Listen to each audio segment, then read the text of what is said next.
बोलो जयकारा बोल मेरे श्री गुरु महाराज की जय। सभी गुरुमुख प्रेमियों से सप्रेम जय सच्चिदानंद। सैकड़ों दर्दमंद मिलते हैं, काम के लोग मगर चंद ही मिलते हैं। जब मुसीबत का समय आता है तो सभी के दरवाजे बंद मिलते हैं। पूरे संसार में हमारा भारत देश आध्यात्मिकता में अव्वल है, सबसे आगे है, सब देशों में आगे है, सब देशों का गुरु है, आदरणीय है। और हमारे देश की तो संस्कृति है, पहले खिलाओ फिर खाओ। आज देखने में आता है कि संस्कृति को हम भूलते जा रहे हैं। खिलाना पिलाना तो भूल गए हैं। अगर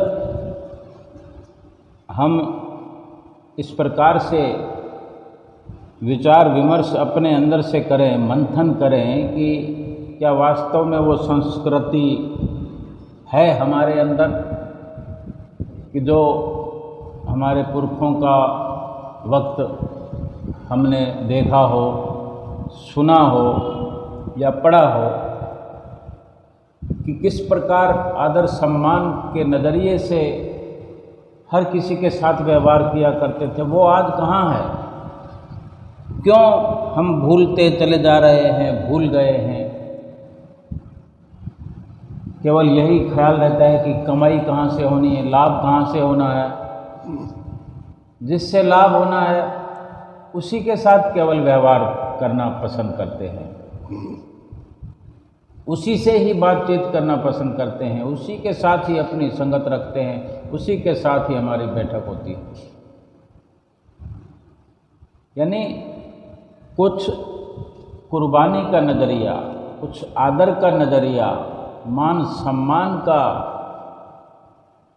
जो हमारे अंदर एक जज्बात भरा रहता था, वो कहीं ना कहीं समाप्त हो रहा है, समाप्त हो गया है। केवल धन का ही बोलबाला दुनिया में होता जा रहा है, हो गया है। महापुरुष तो कितने सत्यता भरी वाणी से हमें समझाते हैं, कितना आदर से सम्मान से समझाते हैं। अपना कीमती से कीमती अपना जो समय उनका होता है वो हमको इस बात को समझाने में लगा देते हैं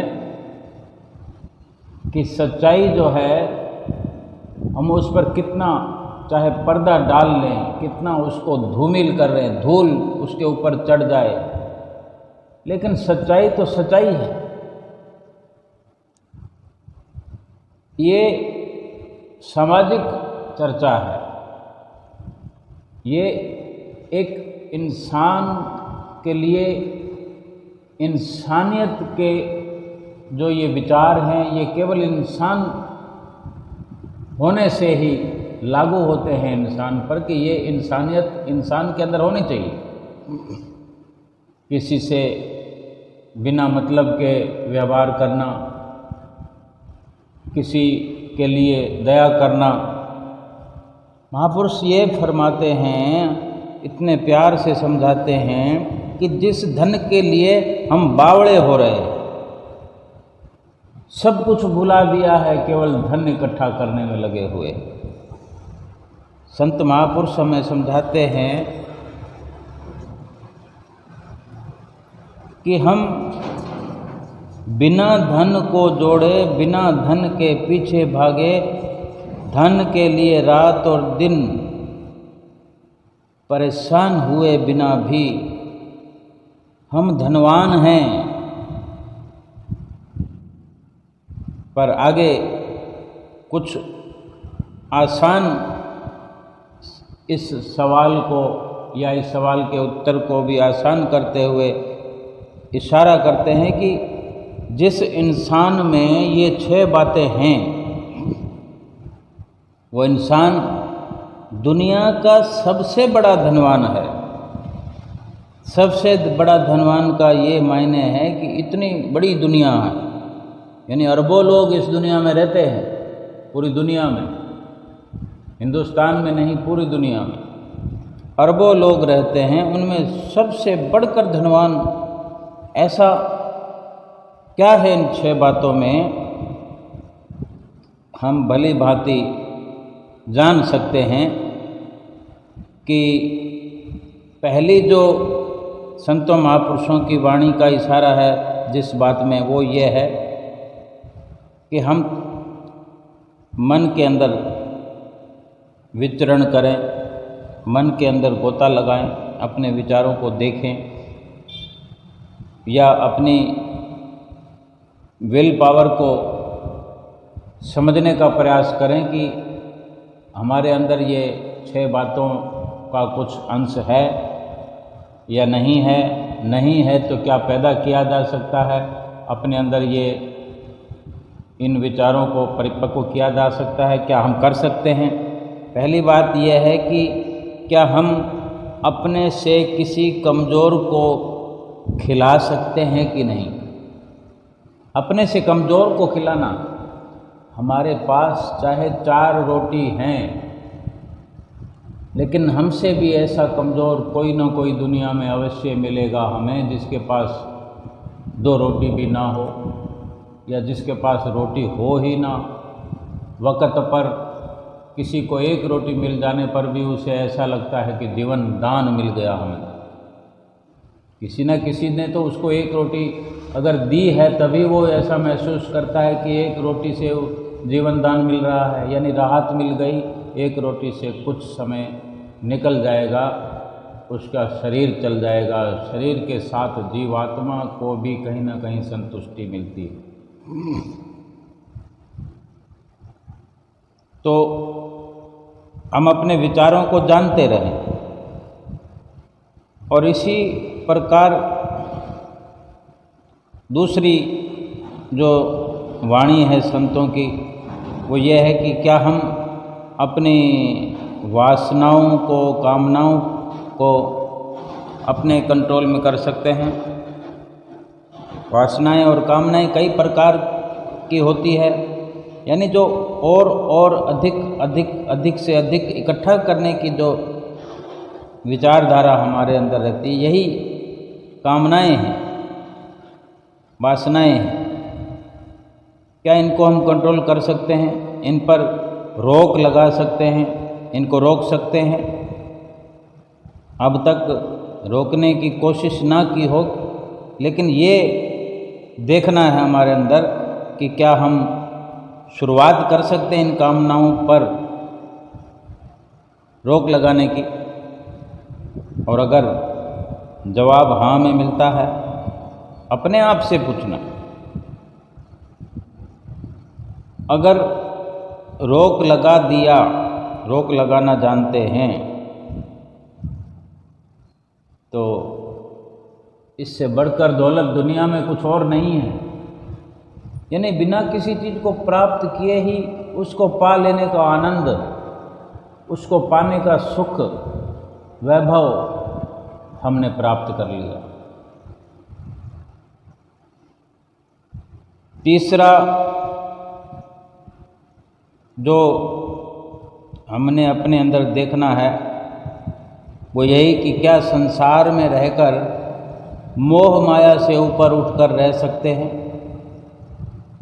रहना उन्हीं सामानों के साथ है, उन्हीं घर परिवार वालों के साथ है, वही कार्य करना है जो हम कर रहे हैं, वो सब का सब करते रहना है। लेकिन केवल इतना भर हमने सोचना है कि क्या हम उन सब पर मोहित होए बिना,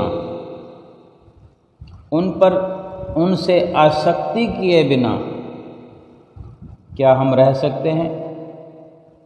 जिन लोगों के साथ रहते हैं उनसे मोह ना करें, रहना तो उन्हीं लोगों के साथ है। यानी जिनके साथ रह सकते हैं उनका किसी का असर हम पर ना आए, कमल की तरह रहना है। संतों महापुरुषों का ये जो तीसरा बिंदु है, यही पूछ रहे हैं कि क्या आप कमल की तरह, जैसे कमल का फूल जो है जल में रहता है और जल से न्यारा रहता है, यानी जल में रहते हुए जल का असर उस पर नहीं, वो भीगता नहीं, शुष्क रहता है। कमल का फूल जो है पानी में खिलता है, पानी में खुराक लेता है, पानी ही उसका जीवन है, लेकिन पानी से निर्लेप रहता है, कहीं से भी पानी से वो गीला हुआ नज़र नहीं आता।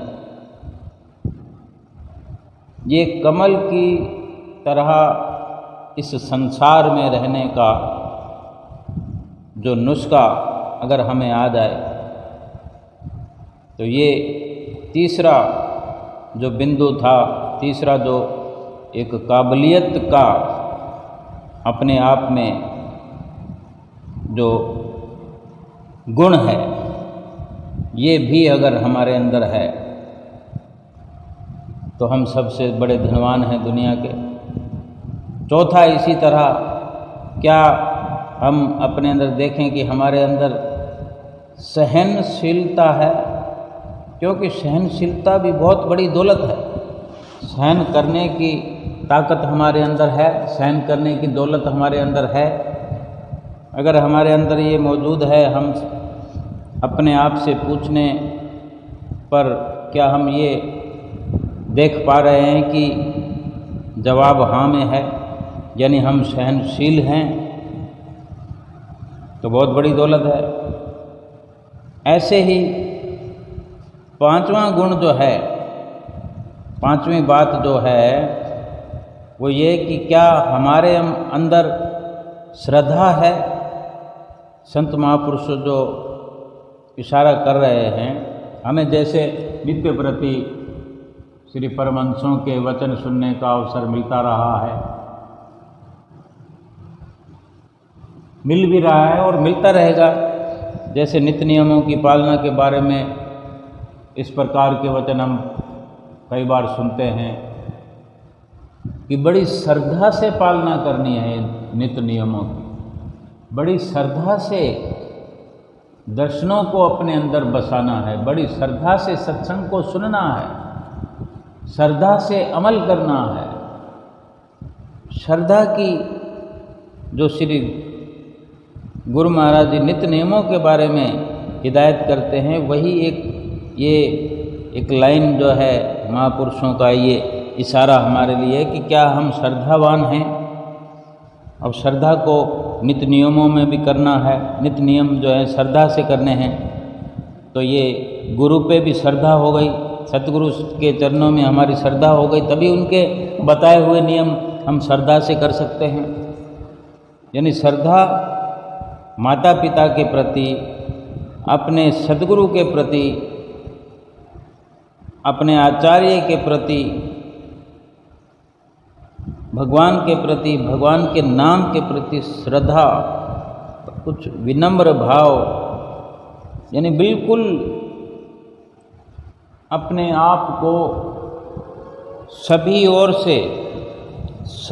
ओर से चित्त को हटा करके किसी के प्रति अपनी पूरी सुरती, पूरा ध्यान एकाग्र करते हैं, तो ये भी एक श्रद्धा की निशानी है कि माता पिता के प्रति अगर हमें श्रद्धा करनी हो तो हमारे माता पिता के लिए हमने क्या दर्जा अपने अंदर में बनाया हुआ है, कितना उन पर विश्वास किया हुआ है, कितना उनको हम महत्व देते हैं।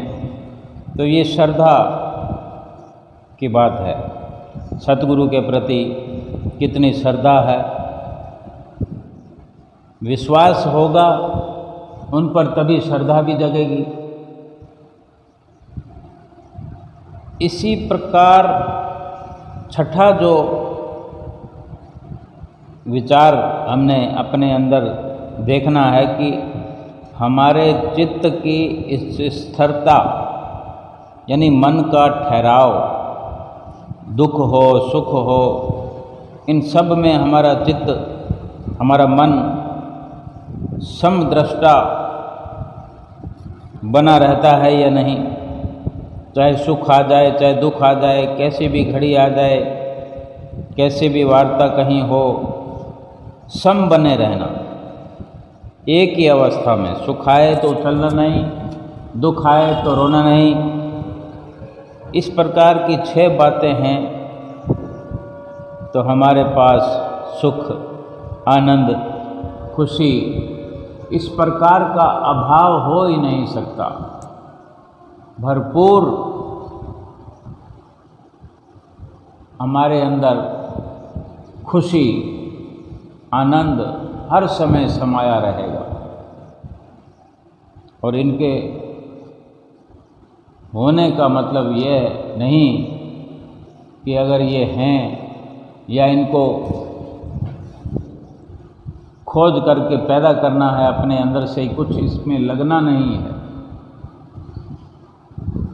हम ये न सोचें कि इसमें तन को लगाना पड़ेगा या मन को लगाना पड़ेगा या धन को लगाना पड़ेगा। वो तो हम लगाते ही रहे और लगता रहेगा। जहाँ तन लगा हुआ है वहाँ लगा हुआ ही है, धन भी लगा हुआ है, मन भी लगा हुआ है। वहीं से थोड़ा थोड़ा मन, तन, धन उठा करके थोड़ी अवस्था चेंज करनी है। पहले जो मन कहीं संसारिकता में भरम रहा है, भटक रहा है, धन भी हम खर्च करते हैं, लेकिन उनके बदले में क्या कुछ हम खरीद लाते हैं, क्या कुछ अपने लिए साधन जुटा रहे हैं। मन के अंदर विचार चलते रहते हैं जो थोड़ा थोड़ा समय हर तरफ से निकाल करके एक व्यवस्था बनाता है कि वही तन, मन और धन, इन 6 बातों में खर्च करना पड़ता है।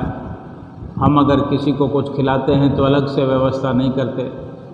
हमारे पास जो भी साधन है, हमारे पास रुपया पैसा है, गाड़ी है, ये संसाधन है, किसी के काम आ सकते। हम कहीं जा रहे हैं तो हमें कोई मिलता है कि हम किसी की मदद करने के लिए कि एक जगह से दूसरी जगह किसी को छोड़ सकते हैं।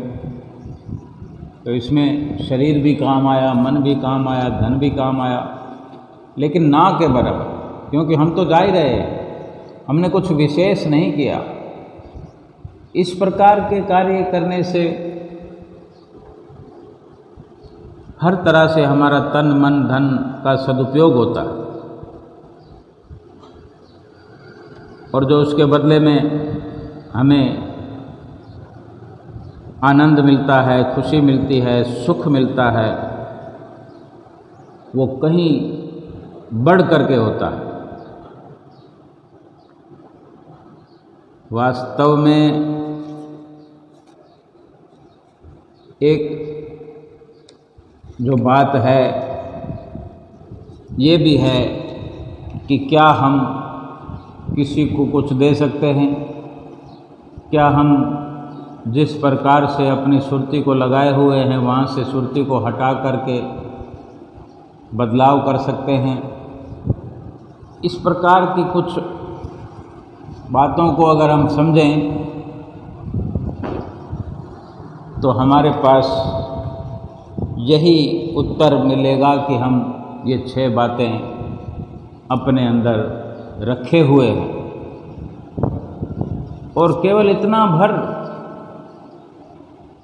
ध्यान करने से, समझने से कि ये 6 बातें हमारे अंदर हैं और इस पर अमल करने से दुनिया के सबसे बड़ी अमीर आदमी बन सकते हैं।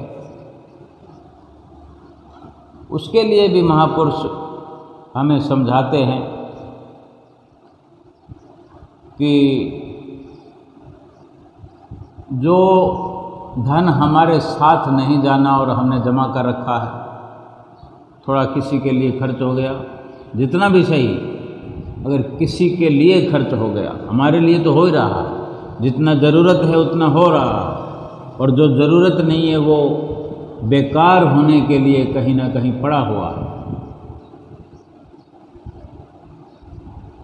यहीं पर ये सब कुछ हमें मिलता है, मिला है। धन हो, परिवार हो, रुतबा हो, पद प्रतिष्ठा हो, ये सब कुछ यहीं पर मिला और यहीं पर समाप्त भी हो जाएगा। लेकिन उसके पीछे जाने वाली, साथ जाने वाली जो दौलत है, साथ निभाने वाली जो दौलत है, उसका नुकसान हो रहा है, उसको नुकसान कर रहे हैं हम। अगर सदुपयोग हम तन मन धन का नहीं कर रहे हैं तो फिर दुरुपयोग तो हो ही रहा है। वो बहुत बड़ा नुकसान है अगर दुरुपयोग हो रहा है, और सदुपयोग हो रहा है तो उस जैसा कोई लाभ नहीं। अगर सदुपयोग हो रहा है तो हम अरबोपति हैं, खरबोपति हैं। एक अब कई विचार इस प्रकार भी उठते हैं कि हम अरबोपति खरबोपति कैसे हो सकते हैं, कुछ हाथ में तो आया नहीं। और हाथ में अगर बहुत कुछ आ भी जाता है तो क्या हाथ में लिए हुए घूमते रहते हैं? हर वस्तु अपने ठिकाने पर ही होती है ना। जो महापुरुषों का नज़रिया है वो थोड़ा समझने की देर होती है कि किस तरह वही चीज़ जो है सदुपयोग से लाभकारी हो जाती है और वही वस्तु दुरुपयोग के कारण इंसान का यानी हमारा सर्वनाश कर देती है। संतों महापुरुषों के जो विचार होते हैं, संतों महापुरुषों की जो वाणियाँ होती हैं, हर पल हमारा मार्गदर्शन करती है। एक मास्टर स्कूल में ब्लैक बोर्ड पर चाक से लिख रहा था। पहले एक लिखा उसने, एक गिनती वाला एक एका ब्लैक बोर्ड पर बनाया और फिर एक जीरो लगा दिया एक के बाद। तो ये तो हम सब जानते हैं कि एक जीरो से हर संख्या 10 गुना हो जाती है। अभी अगर जो पहले एक लिखा है ब्लैक बोर्ड पे उसके बाद जीरो लगा दें तो 10 गुना हो गया। फिर जो 10 गुना हुआ, जितना भी हुआ यानी 10 हो गया। अब अगर एक जीरो लगाते हैं तो फिर 10 गुना हो जाएगा, 10 से 100 हो जाएगा। और फिर सिफर लगाते चलो, 100 से 1000 हो जाएगा, फिर 1000 से 10,000 हो जाएगा, फिर लाख हो जाएगा, लाख से 10 लाख हो जाएगा, फिर करोड़, और फिर 10 करोड़, फिर अरब, फिर 10 अरब, फिर खरब, फिर 10 खरब। यानी इस प्रकार से जीरो बढ़ते जाएंगे और खरबों तक पहुंच जाएंगे। इससे आगे बेशक उच्चारण हमें नहीं आता, लेकिन ये सिलसिला चलता रहेगा। एक एक सिफर से 10 गुना होता जाएगा, जितने ना तो किसी से कुछ लेना है ना किसी को कुछ देना है, केवल सिफर लगाते रहना है और 10 गुना करते रहना। हमको कुछ ना कुछ शिक्षा हासिल करनी। और जैसे जीरो लगते जाते हैं, फिर 1000, फिर 10,000, फिर लाख, फिर 10 लाख, फिर करोड़, फिर 10 करोड़, फिर अरब, फिर 10 अरब, फिर खरब, फिर 10 खरब। यानी इस प्रकार से एक जीरो के महत्व से हर संख्या 10 गुना होती चली जाती है। एक बच्चा खड़ा होकर पूछता है उसी मास्टर से कि आपने सबको 10 गुना कर दिया, पीछे जीरो लगाते हुए। सबसे पहले आपने एक लिखा, एक के बाद जीरो लगाते रहे और 10 गुना करते करते करते करते खरबों में लिखा गया।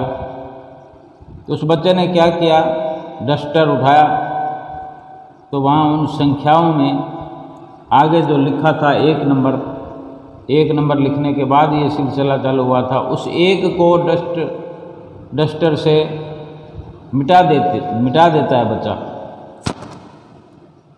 अब हम विचार करें कि जब एक मिट गया है तो उस संख्या की क्या गिनती है। सिफर तो वहीं, जो सिफर 10 गुना करने वाले थे, उसी प्रकार उस एक नंबर ने सारे 10 गुना हुए जीरो के कारण जो संख्या बनती थी 1 खरब, वो बिल्कुल जीरो हो गई।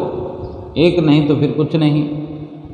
महापुरुष फरमाते भी हैं कि राम नाम को अंक है, राम नाम को अंक है,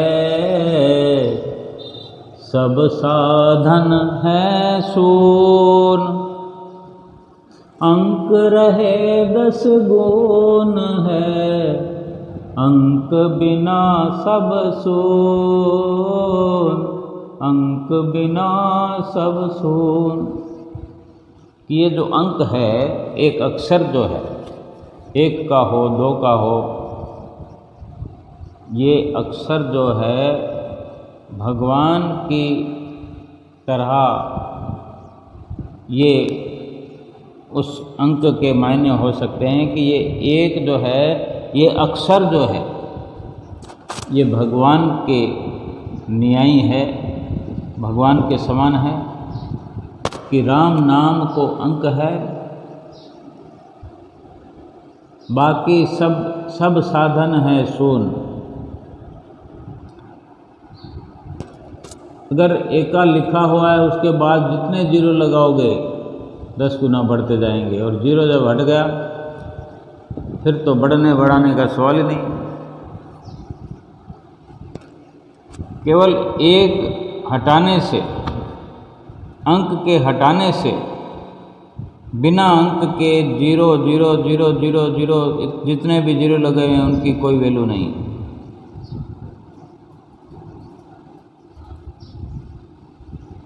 राम नाम को अंक है, सब साधन हैं शून्य, और अंक रहे 10 गुण है, अंक बिना सब शून्य। जब तक एका है तभी तक इन जीरो की मूल्य थी, महत्व था। जब तक अक्षर संख्या जो भी है वो अगर हटा दी जाए, मिटा दी जाए, यानी मालिक का नाम नहीं है अपने हृदय में, तो इन सब सांसारिक सामानों का, इनके आडंबर का, ऐश्वर्य का, पद भार का कोई कीमत नहीं, कोई वैल्यू नहीं। तो संसार में दुखों वाले लोग तो बहुत मिलते हैं, अपने दुखों का रोना रोने वाले बहुत मिलते हैं, लेकिन अपना काम बनाने वाले, मदद करने वाले नहीं, ना के बराबर है। हमारा जो जीवन व्यतीत हो रहा है वो इस स्तर से ऊपर उठाना, ये सामाजिक चर्चा हो सकती है, एक इंसान के लिए ज़रूरी लाभदायक ये विचार हो सकते हैं, लेकिन जब भजन भक्ति आध्यात्मिकता की हम बात करते हैं, पूरा देश आध्यात्मिक नज़रिए पर चलता है लगभग, लेकिन वास्तव में संतों महापुरुषों के नज़रिए से अगर विचार करें तो बहुत बड़ी बात निकलकर सामने आती है कि जो सतगुरु ने नाम की बख्शिश की है, ये अक्षर है, 1 नंबर हो 2 नंबर हो, जो समझना है हम समझ लें। फिर इसके साथ जो हमारे दुनियावी विचार हैं, दुनिया में रहते हैं, सब कुछ करते हैं, कार्य व्यवहार करते हैं, रुपया पैसा कमाते हैं, अपने घर में, अपने बाहर में, जहाँ जहाँ विपरीत लगी है, सुरती लगी हुई है, जहाँ जहाँ आसक्ति है, वो सब सिफर के समान हैं, जीरो के समान हैं। रुपया पैसा कमाना, खर्च करना, कुटुंब परिवार बनाना, फिर उसका लालन पालन करना, घर में रहना, सबके साथ रहना, ये सब जो है जीरो के समान है। लेकिन फिर भी ये इशारा है संतों महापुरुषों का कि अगर सतगुरु से बख्शिश किया हुआ नाम हमारे भीतर में प्रवेश कर गया है तो ये जीरो के समान होते हुए भी जितने भी साधन हैं इनकी कीमत हो जाती है, क्योंकि फिर ये 10 गुना होते जाते हैं। अगर हमने सतगुरु का नाम हमेशा लेना ही, जितना भी लेना, उसके आधार पर बाकी सब सांसारिक विचारों पर भी अपने आप तब्दीलियां होती जाती है। कि जैसे कोई भी कार्य हम करते हैं अपने सतगुरु के बख्शे हुए नाम को जपते हुए करते हैं, अलग से नित्य नियम भजन सिमरन करते हैं। इसकी विशेषता है कि सतगुरु का नाम एक बुनियाद है, इस जीवन जीने की बुनियाद है, नींव है। अगर नींव मजबूत है तो फिर ऊपर की 19-21 पूरी हो जाती है। इसी प्रकार से जीवन सफल हो जाता है।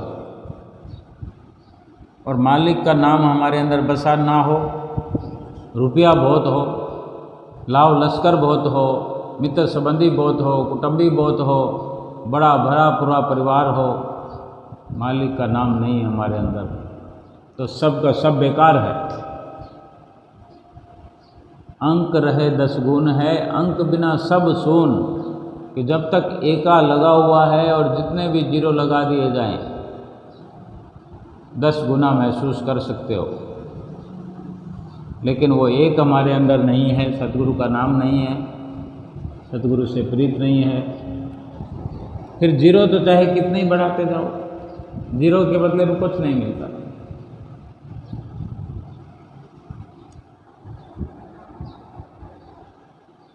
वास्तव में जीरो कितने ही हों, जीरो के मुकाबले कुछ भी नहीं मिलता हमें। जीरो के खर्च करने से कुछ नहीं मिलता। अक्सर हो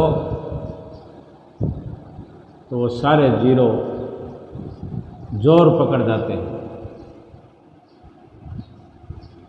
एक के पीछे 10 लिखा हुआ होता है तो 10 रुपये होते हैं, एक के पीछे 2 सिफर होते हैं तो 100 रुपये होते हैं, एक के पीछे अगर 3 बिंदियां हो तो 1000 रुपये होते हैं।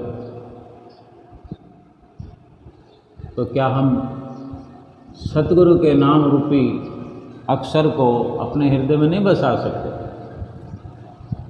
फिर हम किसी भी प्रकार के कर्म करते हैं, यज्ञ करें, हवन करें, कुछ भी करें, नाम लिए बिना, नाम की प्राप्ति के बिना, नाम को, राम नाम को अपने हृदय में बसाए बिना, चाहे हम दान करते हों, पुण्य करते हों, योग करते हों, यज्ञ करते हों, उनका कोई मोल नहीं है। वो सब के सब कीमत पाते हैं केवल मालिक का नाम जपने के कारण। असली कमाई वही है। और इसी प्रकार से इंसान संसार के अंदर धनवान कहलाता है। ऐसा कार्य महापुरुषों की आशीर्वाद से जो हमें शिक्षा मिलती है,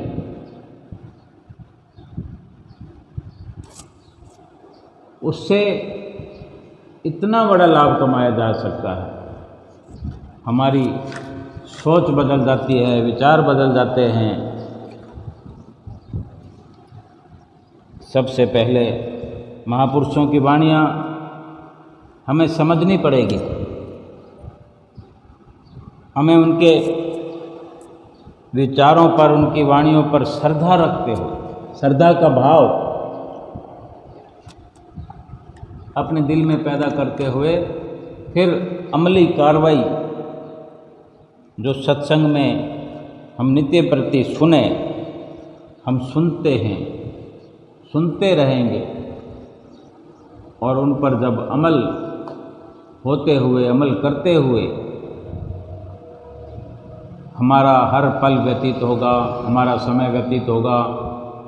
अमली कार्रवाई से हमारे दिन की शुरुआत होगी, अमली कार्रवाई से ही हमारे इस दिन का अंत होगा। ऐसा अवसर जरूर आएगा जीवन के अंदर, निजी तौर पर, जब इस प्रकार संतों महापुरुषों की ये 6 बातें हमारे अंदर आ जाएं, हम खोज करें अपने अंदर से। बाहर से कुछ भी नहीं करना, अंदर से ही करना है, टटोलना है। सब कुछ है हमारे अंदर, 6 की 6 बातें हमारे अंदर ही बसी हुई है, लेकिन हम ढूंढना नहीं चाहते उसको ऊपर निकालना नहीं चाहते, खोज करके उसको सामने नहीं लाना चाहते, उस पर अमल नहीं करना चाहते। अगर हम खोज कर लें, उन 6 बातों के साथ बने रहें, 6 बातों के साथ अमल करते रहें, 6 बातों पर विचार करते रहें कि जो कमी है उसको दूर करना है, अपनी कार्यवाही को तेज करना है। देखते ही देखते हमको एहसास होगा कि हमारे समान इस दुनिया में कोई भी नहीं है। ना तो कहीं से नोट लाने हैं धनवान बनने के लिए, ना कोई बक्से भर के लाने हैं, ना कोई जतन करना है। केवल अपनी जो समझ है उसको बढ़ाना है, अपनी समझ का दायरा बढ़ाना है, अमली कार्रवाई करनी है, अमल करना है संतों महापुरुषों के वचनों पर और खोज करना है बस। और इतना सस्ते में कोई धनवान बन सकता है, दुनिया का बेताज बादशाह बन सकता है, तो ये सौदा कितना सस्ता है, कितना लाभ वाला है, कितना आनंद वाला है। अगर हम आज से कुछ प्रयास करें तो ये हो सकता है, आज से ही हो सकता है। हम आज से शुरुआत करें तो आज से ही लाभ प्राप्त होना शुरू हो जाएगा। हम क्यों नहीं करना चाहते? कितना हमें काम है दुनिया का, बिना काम किए ही हमें सफलता मिल रही है, तो फिर बहुत सरल तरीका है कामयाब होने का। सभी कुछ हमारे अंदर भरा हुआ है। बाहर की जो भी रचना है, जो भी कुछ बाहर का मिलता है, वो सब अपने पास हम रखते हैं, कमाते हैं, धन भी जोड़ते हैं, मान मर्यादा बनाते हैं, कितने कितने लोगों से संपर्क साधते हैं, उनके साथ रहना चाहते हैं, उनके साथ घुल मिलकर उठना बैठना चाहते हैं, कोई मना नहीं है। लेकिन मालिक के नाम का सुमरन भजन अभ्यास नित्य प्रति 2 घंटे ये करना ही करना। मालिक का नाम हमारे अंदर अक्षर बन के, एक संख्या बनकर जब मजबूत हो जाएगा, दृढ़ हो जाएगा, फिर संसार की सारी कार्रवाई, छोटे मोटे जो भक्ति के मार्ग में हम यज्ञ करते हैं, हवन करते हैं, मंदिर द्वारा जाते, कुछ भी जाते हैं, ये सब उनके साथ जुड़कर फिर 10 गुना अधिक दिखने लगेगा। सब प्रकार से कीमत हो जाएगी। मालिक के नाम से ही सारी कीमत होनी है। मालिक के नाम की कमाई करने से ही सारी कीमत जो है हमारे रोम रोम में बस जाएगी, फैल जाएगी। हम अगर आज से कुछ इस प्रकार विचार करें, कुछ कंठस्थ करें कि अगर हम हो सकते हैं तो आज हमसे हो सके तो अपने इन विचारों को बदलते हुए कि अपनी सुरती पर, अपने मन पर कंट्रोल करें, संसार में कमल की तरह रहें कि सबसे मिलें जुड़े, लेकिन व्यवहार इस प्रकार से करते हुए अपने अंतर मन को, अपने अंतःकरण को, अपने हृदय को, अपने मन को मलिनता से बचाएं, मोह से बचाएं, सहनशीलता में भरपूर करें, कामनाओं पर, वासनाओं पर रोक लगाना होगा। और किसी की मदद करनी है ज़रूरत है किसी को मदद की तो उसके साथ कुछ भी हम समझौता कर सकते हैं। भी एक प्रकार की मदद नहीं भी कर सकते तो दूसरी प्रकार की मदद है, उसके लिए तैयार रहे। फिर कितनी संतों महापुरुषों की कृपा बरसती है, कितना आशीर्वाद मिलता है, और कितना अगर हमारा ये इस प्रकार के हमारे सात्विक विचार हों, किसी को सुख पहुंचाने वाले हों। केवल विचारों से ही सुख पहुंचता है, केवल विचारों से अपनी सोच के अनुसार ही किसी को सुख मिल सकता। अगर मिल सकता है तो क्यों ना अपनी ऐसी सोच को बढ़ावा दें कि हमसे ऐसे कर्म नित्य प्रति हों, हम नित्य प्रति इसी विचारों के साथ अपने जीवन का सफ़र तय करें। हमें श्री परमहंसों की चरण शरण मिली हुई है, उनसे नाम की दौलत प्राप्त हुई है, हो चुकी है। इस दौलत को बढ़ाना है तो नाम को जपते जाना है और दौलत को बढ़ाते जाना है। नाम जपेंगे नहीं तो ये फ़ायदा हो नहीं सकता। जो फ़ायदा हम कर सकते हैं उसको करना चाहिए। फ़ायदे के लिए ही हम नित्य प्रति बाहर निकलते हैं, बिजनेस करने, दुकान करने, नौकरी करने, कुछ भी करने। कितनी उसके अंदर पेचीदगियाँ होती हैं रुपया कमाने के लिए। तो जो भजन भक्ति है, नाम की कमाई करने की बात है, थोड़ा बहुत कष्ट अगर इनके लिए हमारे शरीर पर आया, थोड़ी सहनशीलता के लिए भी थोड़ा कष्ट हुआ, मन को टिकाने में, मन को ठहराने में कुछ ना कुछ मुश्किल या परेशानी तो आती है, लेकिन उसका लाभ कितना बड़ा है, उसका आनंद कितना बड़ा है कि चारों पासे आशा पाशा भी महकने लगता है, आनंद ही चारों तरफ से बरसने लगता है, सुख ही सुख बरसने लगता है। फिर चाहे किसी भी प्रकार से हम दुनिया में रहें, निर्लेप बने रहेंगे। दुनिया में रहकर भी दुनिया के मोह से वंचित रहेंगे, मोह से छूट कर रहेंगे। अगर आम संसार को देखा जाए तो वो अपनी सुरती को हटा ही नहीं सकते। उनको भी पता है कि दुनिया में कोई साथ निभाने वाला नहीं है, फिर भी वो प्रयास नहीं करते, माया से छूटने का प्रयास नहीं करते, ख्याल मन में नहीं लाते। लेकिन ये नहीं मतलब है कि वो चाहते नहीं हैं, सब कुछ चाहते हुए भी प्रयास नहीं करते। इसके कारण दुख भी मिलता है, परेशानियां भी मिलती है, और उनसे छूटने का सर्वसाधारण श्री परमहंसों ने हमें बता दिया है, तरीका बता दिया है। हमको समझते हुए करना चाहिए।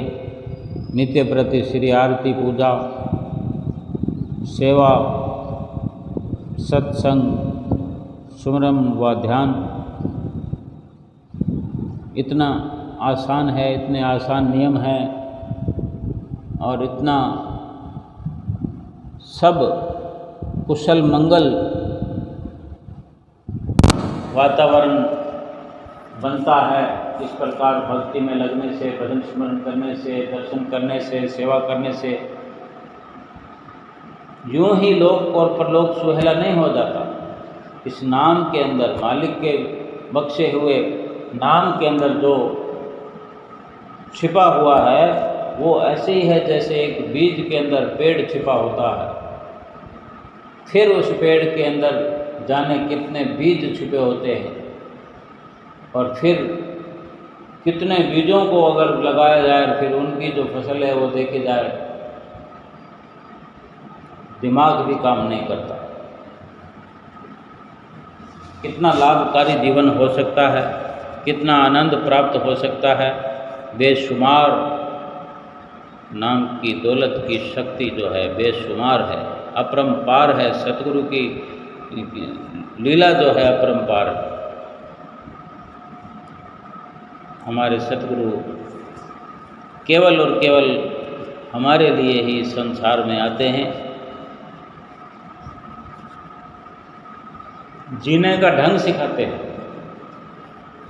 इस लोक में जीने का ढंग सिखाते हैं, दुखों से उबार लेते हमें, और परलोक की जो नाम की कमाई हमने की होती है, उसके कारण, नाम की कमाई के कारण ये हमारा लोक और परलोक संवर जाता है, सुहेला हो जाता है। बोलो जयकारा बोल मेरे श्री गुरु महाराज की जय।